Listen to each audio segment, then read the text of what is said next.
Denise, good to see you. Always good to see you. And we're getting close. We are getting close. And prepping for fair with this kind of weather is wonderful. And now that we have a little bit of rain, the guys were actually mowing today. They probably have mowed in almost 2 weeks. But yeah, very welcome. And I know we're going to get a little more tomorrow, and then we're going to have a fabulous weekend. Yeah, I saw the landscape trailer there last night. And the first thing that you will notice as you enter the Jackson County Fair this year is that eyesore billboard is gone. It's gone.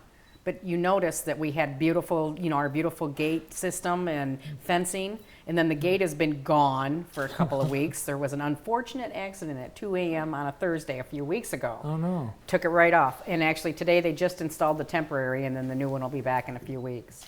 Good. But it does make a grand entrance to Keeley Park, and really, it's never looked better. I don't think so either. I mean, it really does, and it looks huge. It's like, holy smokes, where am I going? And I actually drove in for 2 days and didn't realize it was gone. That shows how observant I am. But yeah, nope, it's gone. And the thing is I do know that a lot of Jackson folks look forward to that billboard because they're like, oh yeah, the fair's coming. But be patient. We are going to get something not similar to a billboard, but some really good signage. And so when that happens, we'll be back to notifying what's going on all the time right there at the grounds. Yeah, you've got a really classy sign, Jackson County Parks. They have new design for signs that you'll see at various places, including Keeley Park. Looks really sharp. Yeah, so it'll be nice. All right, so the fair is August 6th through the 12th, and we've got a great lineup of entertainment, and you've made it, I think, a pretty major change, and you've shifted the big acts toward the middle and end of the week. Correct. Yeah, we're excited about that. I think it'll be a lot easier for folks to come to a concert that maybe runs until 10 o'clock at night. They don't have to necessarily worry about getting them going to work unless they work the weekends. But so Friday and Saturday this year for our big shows, we have Steve Miller Band, which is a tremendous classic rock. Tickets are very healthy. So if you're looking for some good tickets, you need to call immediately. But we always make exceptions. We try to hold a few back for Jackson people, but some of those are going to be gone soon. But anyway, so call the office or go online and pick up those tickets. And then Saturday is our Young Country Show with Russell Dickerson, Jameson Rogers, and our own Braden Lape. So we're excited about that. No chairs on Saturday because these young folks, they want to stand up. Yeah, but I can assure everyone coming to Steve Miller, there will be chairs. And if it wasn't for our great gals from the Jackson College softball group, they're the ones who come out, and they save Jim Vidito now because he no longer has to go out and set 3,000 chairs because it was starting to wear on him a little. But anyway, they do that for us. We're going to see more of them this year. Doing some volunteer stuff, so I'm excited about that. And Tammy Bates is overseeing that program, and so things are falling into place. And of course, the grounds look beautiful. Chris has got some gorgeous flowers in the ground in baskets that he actually germinates himself. All of those baskets and all of those flowers you see on the ground, that all the petunias and everything, he does that. He does all of that, so it's all grown in-house. Nice job. Yeah, but we've got something new this year that's going to be part of the fair that I hope that will be into perpetuity. We're calling it this year and into wherever, the historical walkthrough.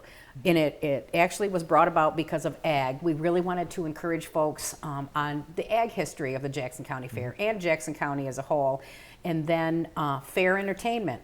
I have some of the funnest cardboard giant cutouts in our office that are freaking everybody out over there that we're going to use for a few of our entertainers that we've had there, and it's going to be a display that talks about from 1960. Then the Jackson Harness Raceway, which Mike Way is overseeing. He's got some great things lined up for that. He's all about the Harness Raceway, so he is very knowledgeable. But we're excited about what that's going to mean for the future. And it's under the grandstands. We'll put it in a place where it's really going to encourage folks to spend a lot more time under there. We still will have vendors underneath there, so it's going to be a win-win for everybody.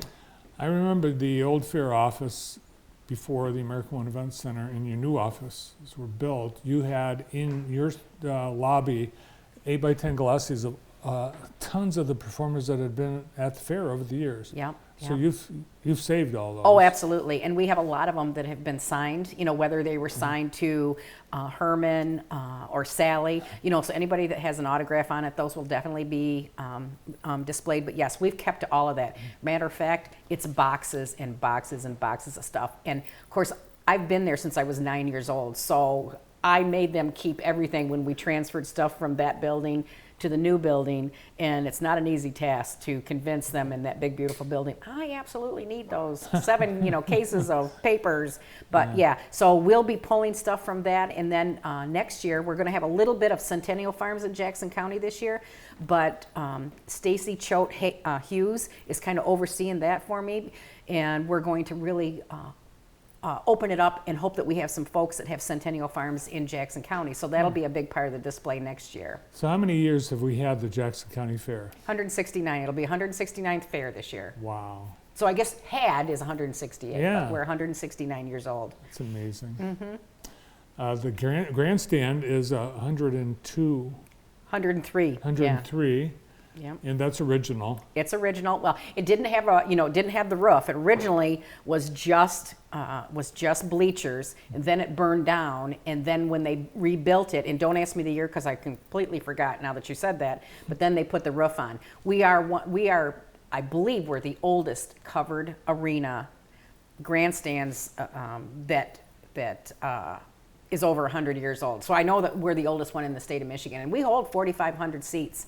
So that it's big, and I love those old pictures of when the Model Ts raced, when the horses raced, and those pictures will also be on display. A lot of those are in my office, but Yeah, and really, it's, and this is, people our age are going to know that they get this. Grandstands, they burned down at every fairgrounds all over the country. It just was. It was just, they were made of wood. There was always, and for part of the year, they just sat there empty. yeah. It was very common. Yeah, and Rick Shaley from the facilities department actually had a company come in a few years ago and do a rating on the grandstands, to make sure it was still safe. And with that, when those folks came in, they said, "We will see you in 100 years." So it is, when it was built, I mean, there's always a little tweaking, like anything that gets that old, but for the most part, it's very sturdy and very viable. I had forgotten that Braden Lape was added to the country lineup. Yeah, That'll we're be excited great. about that. Yeah. Yeah, and we've actually had a lot of folks that have called to get tickets because of that. Which why not? I mean, this kid is, if he's not playing baseball somewhere, he's going to be singing somewhere. So Yeah, amazing young man. And then you're still getting all the other pieces put together, including food, and you always like to try to get something new and different. and we will have some new stuff actually this year. We've got a tater tot truck Oh. that has been. Is Ben here? Oh, he'll be excited about the He tater loves tots. the tater tots. Yeah, Well, and David Rice. David Rice loves it. And Austin and Curtis. they advertise in a real cute way, which I won't say. It's just they have these T-shirts and it has a cute little saying on it, and but very good. But they're local folks, which is nice. And then we've got some new beverage trailers that are coming in. They're sweetened tea, which I personally am not a fan, but they also have. And they're a part of a vendor group that are, the leather people, Sattler's Leather. Yeah. Well, this is their son, and he's got a couple of food trailers. So that's, grilled cheese. It's all different types of grilled cheese. So we're excited about that. And our corn guy is definitely coming back. That's always been a question every time leading up to Fair Week, but the outlaw corn will be there. Yeah. By the way they say the sweetened tea properly, Denise, is sweet tea. Whatever. I'm not a fan of sweet tea, but they'll have sweet tea and lemonade and all that good stuff. Thank you for, because you being a Southern guy. Well, I have family in the South, and that's the only reason I know. 'Cause they ask you in a restaurant, sweet tea, and it's like, what? Now, see, you go through McDonald's and they say, no, that's unsweetened, right? So, I mean, just normal. I mean, in the South, they love it. It's like almost the syrup is so thick Yeah. as Not a- sugar. Not a fan. Well, we'll look forward to weather kind of like today, maybe like Friday and Saturday for Fair Week. Absolutely. I would love it. So if there's anything you can do to make sure that happens. I have no power over that. I'm sure we'll have a beautiful week. Thanks. Thank you. Once again, I'll see you again, I'm sure. Yeah. Okay. The manager of the Jackson County Fair, Denise Owens. Well, we've got some things to celebrate.